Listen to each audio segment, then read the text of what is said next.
Bonjour à toutes et à tous, bienvenue dans le podcast Craft et Blabla. Craft et Blabla est un podcast qui mélange DIY et papotage. Nous sommes Alice et Hortense, copines et passionnées de loisirs créatifs. Ici, deux thématiques récurrentes, la création et le lifestyle. 2 fois par mois, nous partageons nos inspirations, envies créatives, mais aussi nos coups de cœur. Faites chauffer la bouilloire, sortez votre ouvrage et entrez dans notre atelier pour ce moment de partage. Salut Alice! Salut Hortense, ça va ? Mais ça va très bien et toi, comment ça va? Moi, ça va très très bien parce que hier soir, je suis allée voir Starmania au Ah, Zénith de Nantes la chance! et c'était incroyable. Enfin, franchement, on parle pas forcément souvent de musique ou de spectacle et tout parce que ouais, c'est pas trop dans notre domaine Mmh, voilà, mais en fait, ça peut être vachement créatif aussi. Enfin, je vois mmh, là tout ce qu'ils ont fait autour du ce qui m'a impressionné, c'est la mise en scène, les jeux de lumière et les décors et d'habitude, je me focalise plus sur les costumes, mais là, en fait, c'était mmh, tellement ouf ce qu'ils ont fait que ouais, j'étais vraiment impressionnée et c'était superbe. En plus, les chanteurs sont incroyables. Enfin, les chansons, c'est quand même des chansons difficiles, hein, dans mmh, Starmania, par exemple, quand on arrive en ville, ouais, SOS d'intérieur en détresse, enfin, c'est des chansons qui vont chercher des notes, mmh, mmh. et les chanteurs, ils ont vraiment assuré donc ouais, c'était vraiment cool. Si vous avez l'occasion, je vous le conseille et puis, voir des spectacles, ça donne aussi des idées Ouais. créatives. J'aurais adoré, mais mon état gestationnel ne me permettait pas. Ou alors j'aurais accouché pendant le spectacle, C'est je ça. pense. Eh Donc bah! en vrai, tu restes assis, je pense que tu pas debout dans la fosse. Ah non, tu es Oui, assis, t'es hein, assis, tu as que des places oui. assises. Oui, c'est une comédie musicale, c'est vrai qu'il y a pas de Ouais. place, dans la fosse, mais ouais, je pense que c'était peut-être un peu risqué, un peu Mmh. dangereux. Enfin dangereux. Mmh. J'aurais été évacuée en hélicoptère, c'est tout. Oui, J'aurais fait un oui. baptême de l'air. Évidemment, évidemment. Non, mais il y a que des places assises. Par contre, je déconseille aux personnes, épileptiques, hein. Ouais, il y a beaucoup de jeux de lumière, Il y a beaucoup beaucoup de jeux trop. de lumière et d'effets stromboscopiques, Ah beh, c'est un ouais. petit peu ouais, c'est un peu ça, c'est parce que je me rappelle, j'avais le CD, la pochette, il y a un peu comme des effets stromboscopes Mmh. dessus, des Mmh. sortes de rayons de lumière, donc Mmh mh. c'est un peu ça. Mais on Yes. va pas parler de ça aujourd'hui. Non, de quoi on va parler? On va vous faire un épisode sur une nouvelle couleur, parce qu'on vous avait déjà parlé du rouge, couleur forte et riche en Mmh. signification. On a décidé aujourd'hui de parler du violet, et c'est une couleur mystérieuse et envoûtante. Oui, on pourrait se dire, «Oui, faisons les couleurs principales dans l'ordre du spectre des couleurs», mais non. N'ayons pas froid aux yeux, on passe encore à une couleur qui ne plaît pas à tout le monde, mais qui nous plaît beaucoup à nous. Mais C'est brisons important. les conventions, Oui, cassons brisons les les codes! voilà, Allez, c'est parti, c'est pas on va parler du violet. le violet. Alors là, vous allez être subjugués, mais c'est un mélange de bleu et de rouge. Mais non! Si, Waouh! je te promets. C'est une couleur qui est associée au luxe depuis l'Antiquité. Je pense que c'était pas déjà à l'époque, l'Antiquité, le bleu était une couleur assez rare, donc oui, Mmh, forcément le violet, parce que le rouge était plus accessible, mmh, mais le violet, oui, c'est forcément, s'il y avait une couleur avec du ouais. bleu, c'était du luxe.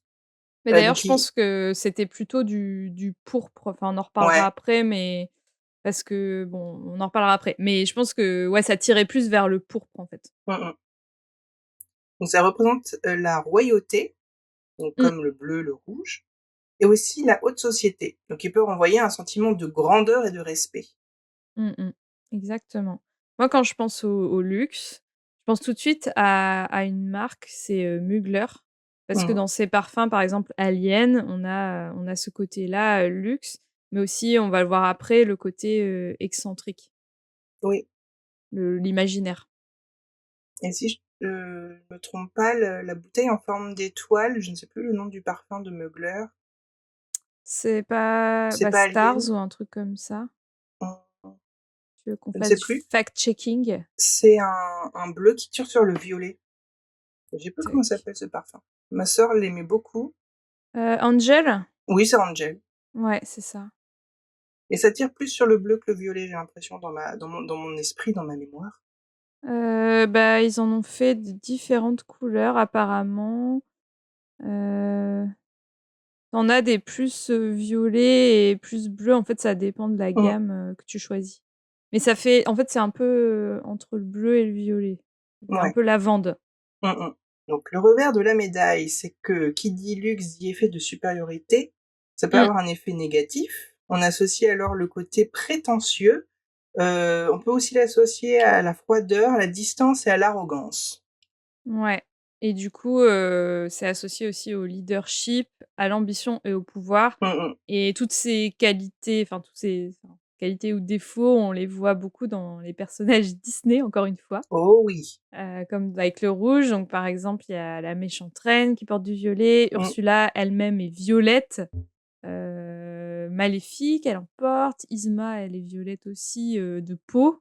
Donc on voit que c'est beaucoup de personnages, bon, bien sûr, beaucoup des femmes, hein, mais qui ont de l'ambition, en fait. Ouais et puis je pense aussi au lézard dans Monstres et compagnie, là, le méchant, en fait, Mmh, qui est tout violet. Bon, il change de couleur à volonté, mais le personnage est violet mmh. et quand tu c'est ce que j'ai fait, j'ai marqué, méchant Disney et donc j'ai eu, des des sortes de tableaux avec tous les méchants Mmh. et franchement, c'est rare les méchants qui ont pas une touche de violet, Ouais. dans leur costume, même dans leur visage. Des fois, ils vont être cernés, ça va être Mmh mh. violet autour de Oui, l'œil.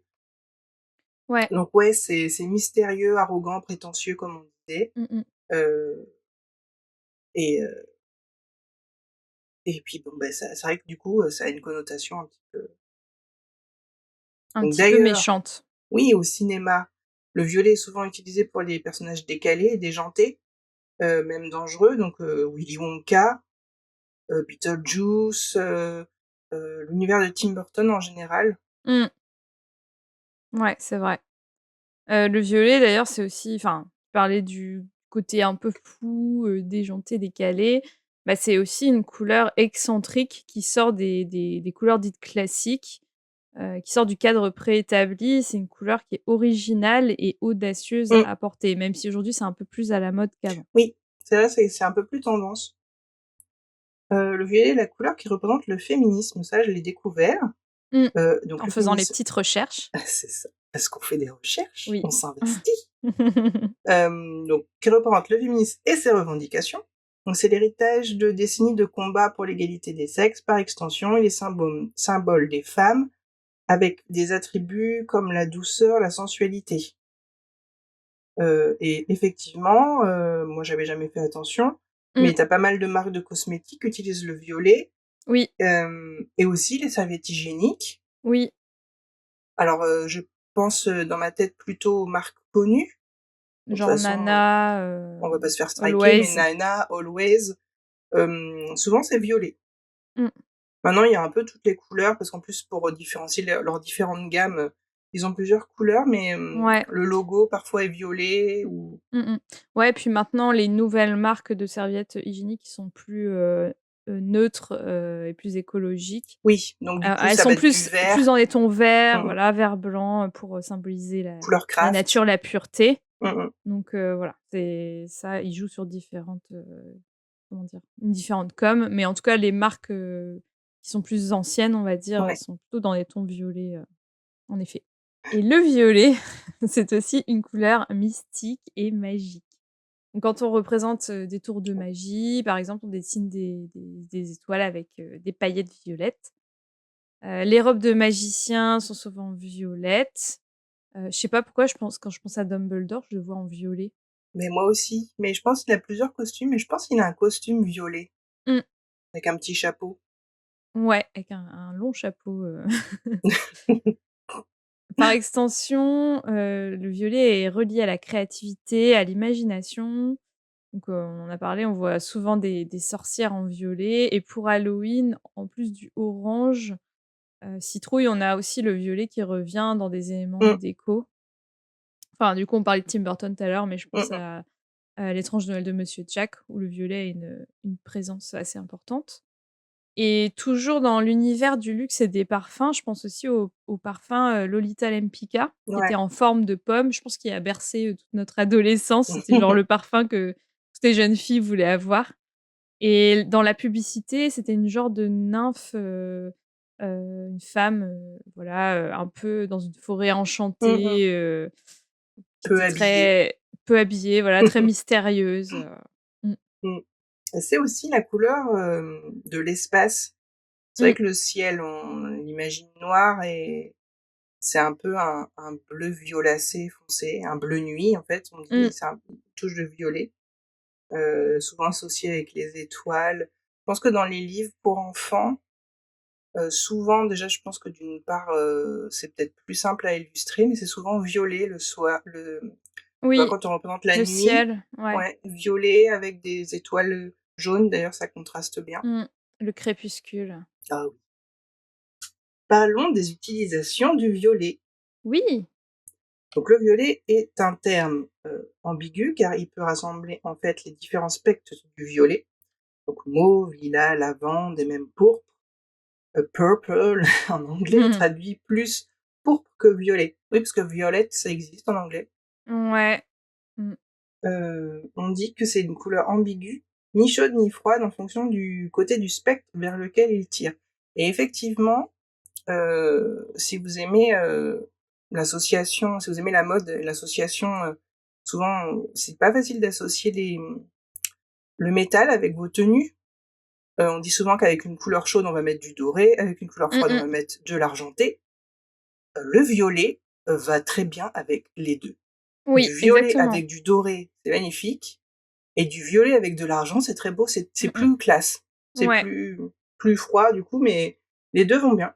Ouais. Bah, d'ailleurs, dans le dernier épisode, on parlait de notre atelier bijoux en résine Mmh. et mes boucles d'oreilles, j'ai fait du violet avec du doré et ça marche très, très Mmh bien. mh. Ouais, moi Un aussi j'ai côté pris du doré. magique. Mmh. Mmh. Oui, ça fait un côté plus magique, alors qu'avec l'argenté, ça va donner un côté plus, froid et Ouais. strict. Oui. Donc a priori, le violet existe, depuis l'époque néolithique avec l'art préhistorique. Bah, un peu comme, le rouge, hein. La dernière Mmh. fois, on vous parlait de la grotte de Chaumet, il me semble. Et là, par exemple, on retrouve des dessins dans la grotte de Pecmerle, donc des dessins plutôt vers les pourpres, hein, bien sûr, Mmh. parce que, il y avait pas forcément tous les coloris de synthèse qu'on connaît aujourd'hui. Pour tout ce qui était teinture, avant, on a d'abord utilisé le jus de myrtille et le chou rouge pour donner Mmh. des teintes violettes au textile. Au XVIIe siècle, on utilisait du carmin de cochenille, donc c'est des petits insectes, après qu'on va venir broyer et pareil, c'était toujours vers le pourpre. Mmh. Après, il y a eu d'autres, enfin, comment dire? D'autres colorants, mais qui coûtaient un peu cher et qui étaient pas forcément satisfaisants et finalement, à partir de 1856, il y a eu la mauvéine, donc c'est un colorant industriel synthétique qui a été inventé Mmh mh. et voilà, à partir de là, c'était plus simple d'avoir vraiment des vrais violets. Bon, après, avant, on faisait des mélanges et tout, mais voilà. Faut savoir que le violet, c'est aussi une couleur qu'on trouve très peu, à l'état naturel et Mmh. on obtient souvent de façon synthétique. Enfin, il y a pas mal de fleurs, enfin, il y a quelques fleurs violettes, mais après peut-être que ce sont, tu sais, ils font des mélanges aussi de gènes, je sais plus comment ça s'appelle, ils créent des Mmh espèces. mh. Après, je m'y connais pas en fleurs, mais en tout cas, c'est assez rare dans la nature, d'avoir du violet, quoi. Ouais, bah, je pense qu'il y a la lavande. Ouais, il y a sûrement d'autres fleurs, mais je suis pas botaniste. Bah, ouais, moi je j'ai pas la main verte donc Et puis c'est vrai que le lavande, c'est un peu à part, ça tire quand même beaucoup sur le bleu. exact. Donc on l'a dit, c'est une couleur qui définit le pouvoir et la royauté. Il est donc logique qu'on le retrouve chez les magistrats romains dès l'Antiquité. Elle est aussi portée dans des contextes religieux par des évêques. C'est la couleur de la pénitence. Elle est portée par le clergé pendant les moments de carême et de Noël. Mmh. Ouais, j'ai des souvenirs de catéchisme qui reviennent. J'ai échappé à ça, moi. Ah là là. Et j'ai quand même des bons souvenirs, c'était cool. Mmh. Alors moi, quand on a fait, les notes de l'épisode, vous vous souvenez peut-être, mais la dernière fois pour le rouge, j'avais fait une grosse partie histoire de l'art. Et là, pour le violet, franchement, il y a pas d'œuvres d'art comme ça qui m'ont flashé dans la tête où je me Mmh. suis dit: «Ah ouais, ce tableau-là, il y a du violet». C'est plutôt, la musique, en Mmh. fait. J'ai pensé à, Purple Rain de Prince. J'adore cette chanson. Purple Rain, Je pourrais l'écouter en Purple boucle. Rain. D'ailleurs, Ah je me ouais, dis, je l'écoute pas assez souvent en vrai. et d'ailleurs, elle dure plus de 8 minutes. Mmh. Donc elle est assez longue. Mais c'est une chanson qui est Euh, un peu envoûtante. oui, exactement. Et du coup, la signification de la chanson, d'après Lisa Coleman, qui a travaillé avec lui, c'est le symbole d'un nouveau départ. Donc le violet, purple, comme le ciel à l'aube, et la pluie, rain, l'élément qui va purifier, qui va Mmh. laver en fait. Donc je trouve ça assez joli parce que le violet, comme on l'a dit, c'est aussi le ciel, le crépuscule, donc voilà, nouveau départ. Mmh. Enfin, c'est assez logique en fait. Mmh. J'ai pensé aussi au groupe de rock Deep Purple, qu'on peut traduire par pourpre profond ou violet profond.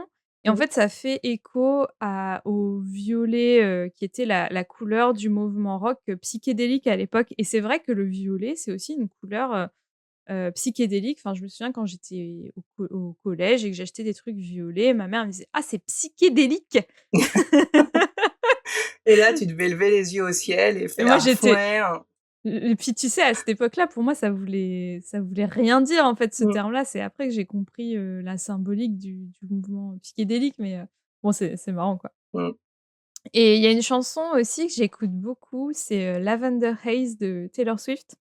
Il y a une chanson, qui est sortie, peut-être l'année dernière, quelque chose comme ça, dans son album Midnight. Et en fait, elle a repris ce titre d'une expression des années 50.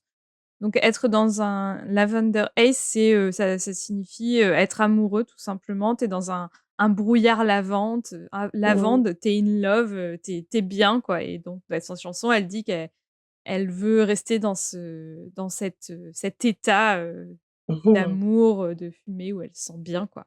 Et d'ailleurs l'esthétique du clip et de l'album, ça met définitivement en valeur le violet quoi. Mmh. Enfin vous irez voir le clip, mais c'est très, enfin, franchement, le violet, c'est la couleur de cet album. Mmh. Dans la mode, le parme et le lavande, est hyper à la mode depuis plusieurs saisons. Mais celle qui s'en est beaucoup servie, c'est Vivienne Westwood, créatrice de mode anglaise, une des figures du mouvement punk. Mmh.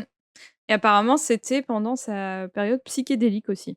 Ah! Faudrait Donc qu'on se renseigne un peu plus sur le moi j'utilise le mot psychédélique, quand c'est très bariolé et avec des motifs un peu géométriques, mmh tu mh. vois? Bah Des spirales, des trucs comme ça. en fait, c'est un mouvement rock, qui est apparu, dans les années 70 avec, notamment, il y a le concert, figure de proue, Mmh. c'était Woodstock, avec Mmh. toutes les expérimentations de drogue, Ouais, du coup, ça fait penser aux années hem 70, Ouais, psychédélique. exactement. Donc j'ai dit 60 ou 70? Oui, j'ai dit Je 60. C'est sais bien c'est bien ouais. 70, hein. Mais par exemple, une des figures de proue, c'était Jimi Hendrix. Mmh. Quand tu vois aussi toutes les affiches avec des lettres déformées, Mmh. le flower power, c'est ça, hein. Ouais. Donc le violet avait vraiment, sa place à ce moment-là. Mmh. On vous mettra en barre d'infos toutes les références de l'épisode. Il y a notamment, l'article, Tadaima Concept sur le violet qui nous a beaucoup aidé pour Mmh. écrire l'épisode. C'est quoi ton avis sur cette couleur? Quel est mon avis? Sera-t-il aussi tranché que l'épisode, précédent? Hem, Moi, j'aime beaucoup cette couleur. Pour moi, c'est un peu un dérivé du rose, tu vois? Mmh, C'est, quand t'aimes le rose, t'aimes le violet aussi, je pense. oui. C'est souvent d'ailleurs des couleurs qui sont associées, tu vois? Le rose et le violet. Ah bah oui, bah surtout, dans le textile, pour les petites filles, Ouais. j'en sais quelque chose. Donc quand tu girly, t'aimes le rose et le violet et les paillettes. Voilà, Heu, sans toute, comment dire? Bien sûr, ce sont des choses un peu préétablies par la oui, société, hein. Voilà, on ne vous dit pas que si vous êtes une fille, vous devez aimer le rose, hein.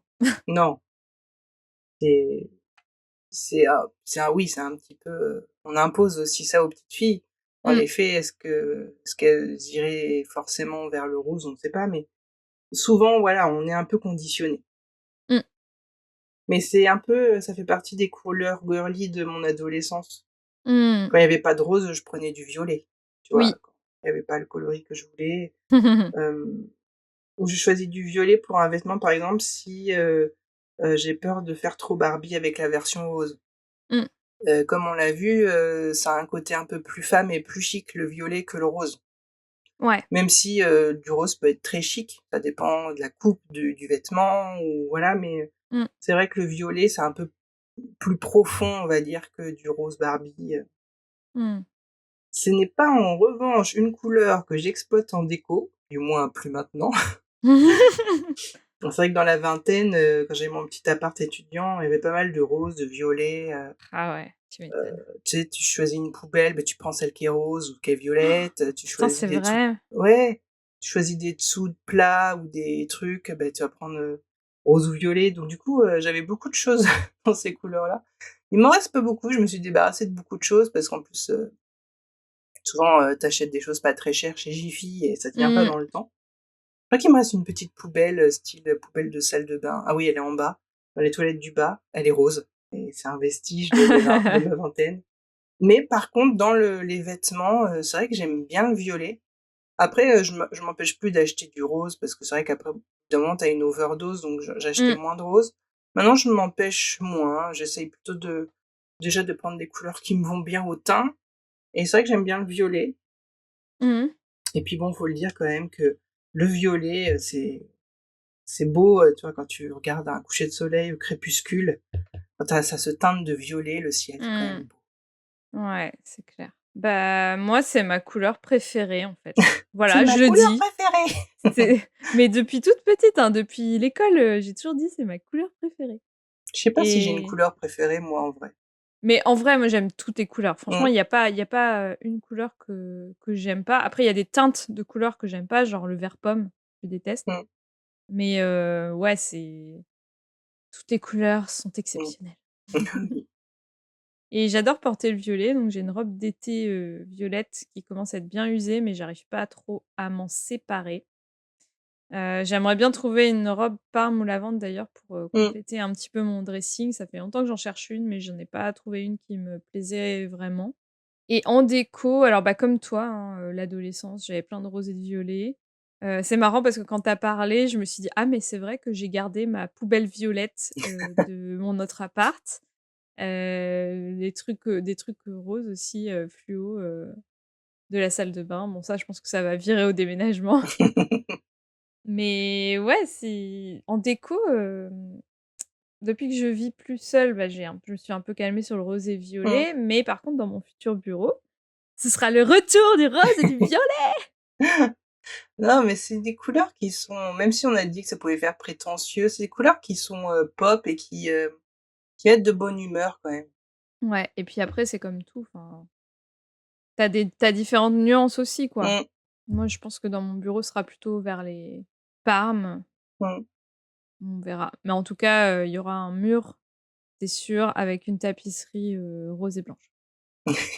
Je ne vous en dis pas plus. Et puis voilà, bah, je pense qu'on a fait le tour, sur le violet. Mmh, Enfin voilà, comme vous le savez, on fait vraiment des petites, capsules comme ça, assez courtes, sur les couleurs pour vous faire un peu découvrir et puis, vous questionner aussi sur ces teintes. mmh. Exactement. Mais dites-nous, si vous aimez cette couleur, donc sur les miniatures des épisodes des différents réseaux sociaux, Facebook, Mmh, Instagram, si vous connaissiez aussi d'ailleurs la signification de cette couleur, je serais ravie de vous entendre. exactement. On vous mettra bien sûr toutes les sources, Mmh mh. et les références dont on a parlé dans la barre d'infos et puis je pense qu'on a fini.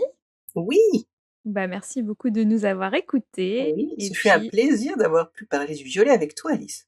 mais pareillement, enfin, en plus, comme Pareillement. c'est ma couleur préférée, vous le saurez. Mais ouais, Et c'était bah, c'était ouais, très sympa. c'était cool. Mmh. Bah, merci à toi et puis à bientôt. À bientôt, salut! Salut. Merci d'avoir écouté ce podcast. Vous pouvez d'ores et déjà nous retrouver sur les différentes plateformes de podcast, mais aussi sur Facebook et Instagram, @craft et blabla. Les liens sont à retrouver dans les notes de l'émission. À très vite!